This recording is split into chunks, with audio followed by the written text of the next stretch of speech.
Hi Debbie, this is Mike from Schaefer Chevrolet, helping you put a face to the name. Kind of want to demo this Equinox that I have on my lot for you. It's the 2023 we kind of talked about yesterday. Might need a little bit more money down to get to that $370 a month payment, but this vehicle is going to be completely different from the LS 2022 Equinoxes that I kind of told you about. They're going to be super plain Jane. It's not going to have your heated seats, remote start, things like that. It's not going to have illuminated cup holders like this one over here is going to have. So I just kind of want to tell you about some of the features on this one here. So if you got a few minutes, I appreciate it if you watch the whole entire video here. So let's get started. So with the 2023s, they got a little bit of a different front end on them. Pretty sharp looking. This one obviously is gray in color. This has all-wheel drive, which I think living up in Alpena is gonna come in handy for you. Don't get me wrong, front-wheel drives, probably do the same thing, but the all-wheel drive it's gonna be night and day difference. It's gonna be so much easier to navigate through a bad snowstorm like the one we're supposed to get here in the next couple days. So to start off with, if I can find the key fob for it. So this one's got your remote start. So what you're going to do is you're going to hit the lock button. I usually just hit it twice till you hear that beep, and then you hold that circle button, and then she'll start up. So the vehicle will run for 10 minutes and then it'll automatically shut off, and then you can remote start it again. It'll run for 10 minutes, automatically shut off. After the second time, you'll have to actually go inside the vehicle and push the start button and start it. You're only allowed 2 cycles of remote start. It does have a powered liftgate, which you can control right here from the key fob. And another cool feature on these Equinoxes is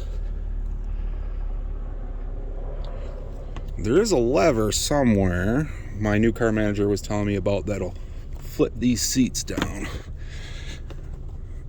I should have probably figured that out before I started this video, but there's a button or a lever somewhere in here that you push that'll pop the seats down, just in case you're loading something. On the LS's, you'll have to go around to the door and actually pull the seats down. Here's your button to push and it'll close. You can also do it again from the key fob.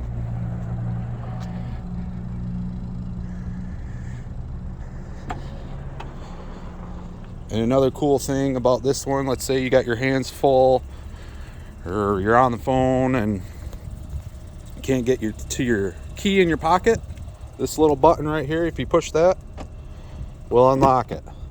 If you push it again, it'll lock it back up.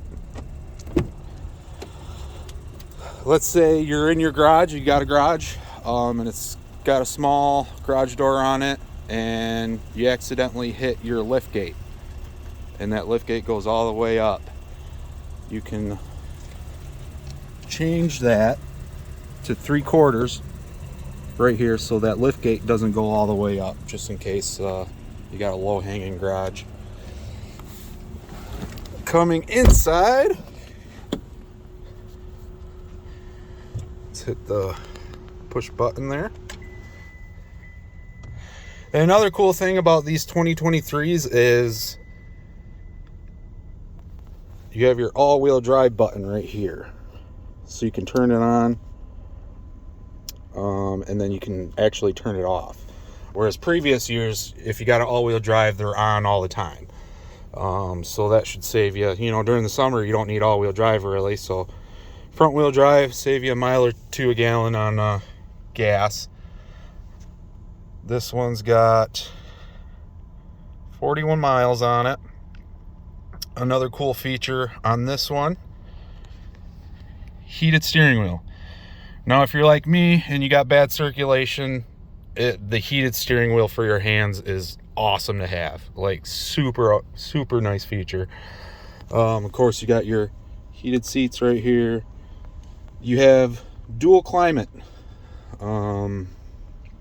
So obviously, if you got a passenger who's cold all the time, or vice versa, you can also sync them to where they're both the same. So that's a good feature to have if you got passengers. This one comes equipped with adaptive cruise control, which I just demoed a vehicle for a few days last week that had adaptive cruise control on it, and it's also a nice feature to have. So the way that works is you'll turn your cruise control on, hit your adaptive cruise control, and the vehicle will slow down if you're coming up to another vehicle behind that's in front of you. And let's say the vehicle turns off, you hit your cruise control again, it'll go up to the speed at whatever your cruise control was set. So if you're in backed up traffic on the highway or something, you set that cruise control to 40 miles an hour, and if that speed fluctuates from 30 miles an hour up to 40, you know that you won't have to keep pressing on the gas and brake, hit the cruise. So that'll do all that for you. So that's a nice feature to have.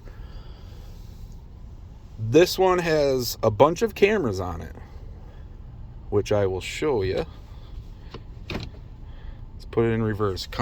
Has the bird's eye view. It's got your backup camera. And as you can see, as I'm backing up away from the building, how that turns out like that. It's super nice to have.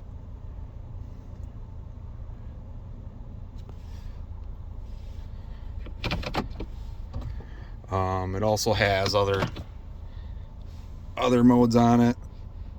Side view, you got another side view. You can zoom in on the front. So just a lot more bang for your buck, I would say. It's got gray seats on it. I'm probably forgetting a bunch of things, but just some of the nice features that this car is equipped with. But I think the best thing would be the all-wheel drive for you.